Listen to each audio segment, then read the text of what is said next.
Hey guys, welcome back guys. അപ്പോൾ നമ്മുടെ ഇന്നത്തെ ഒരു വീഡിയോ എന്ന് വെച്ചിട്ടുണ്ടെങ്കിൽ നിങ്ങളിപ്പോൾ ഒരു പ്രിവ്യൂ കണ്ടുകൊണ്ടിരിക്കുന്ന ഈ ഒരു എഫക്റ്റ് എങ്ങനെ നമ്മുടെ വീഡിയോസിൽ കൊണ്ടുവരാൻ നോക്കാം. അപ്പോൾ തന്നെ നമ്മൾ ഇന്നത്തെ ട്യൂട്ടോറിയൽ, അപ്പോൾ നമുക്ക് നേരെ ട്യൂട്ടോറിയലേക്ക് കടക്കാം.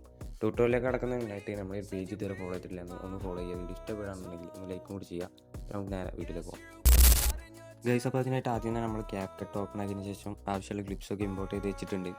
ശേഷം നമ്മൾ താഴെ എഫക്റ്റിൽ വീഡിയോ എഫക്ട്സിൽ പോകുന്നതിന് ശേഷം സെർച്ച് ബാറിൽ ഡോവ്സ് എന്നൊന്ന് സെർച്ച് ചെയ്ത് കൊടുക്കാം. ഡോവ്സും സെർച്ച് ചെയ്ത് വന്നിട്ടുള്ള ഫസ്റ്റ് എഫക്റ്റ് നമ്മളൊന്ന് ആഡ് ചെയ്ത് കൊടുക്കാം. ശേഷം നമ്മളിതിൽ കുറച്ച് അഡ്ജസ്റ്റ്മെൻറ്റ് കാര്യങ്ങളൊക്കെ ചെയ്യാനുണ്ട്. അതിനായിട്ട് ആദ്യം തന്നെ നമ്മൾ ഈ ഒരു ക്ലിപ്പിനനുസരിച്ചിട്ട് ഈ എഫക്റ്റ് ഒന്ന് കട്ട് ചെയ്ത് സെറ്റാക്കി വെക്കാം. ഓക്കെ, ഏകദേശം ഒരു വീഡിയോയിൽ കാണുന്ന ഒരു അളവിലാണ് നിങ്ങൾ ഈ ഒരു എഫക്റ്റ് സെറ്റാക്കി വെക്കേണ്ടത്. ശേഷം അഡ്ജസ്റ്റിൽ സൈസ് ഫുള്ളാക്കി കൊടുക്കുക. സ്പീഡ് ഒരു 40 to 45 ആ റേഷ്യോയിൽ സെറ്റാക്കാം. ഇപ്പോൾ ഈ ഒരു എഫക്റ്റിൻ്റെ സെറ്റിംഗ് കൂടെ കംപ്ലീറ്റ് ആയിട്ടുണ്ട്. ശേഷം നമ്മൾ ബാക്ക് വരിക. ട്രാൻസിഷനിൽ സെർച്ച് ബാറിൽ ക്ലൗഡ്സ് എന്നൊന്ന് സെർച്ച് ചെയ്ത് കൊടുക്കാം. ഇങ്ങനെ സെർച്ച് ചെയ്ത് കിട്ടുന്ന ഫസ്റ്റ് ട്രാൻസിഷൻ നമ്മൾ ഇതിനൊന്ന് ആഡ് ചെയ്ത് കൊടുക്കാം.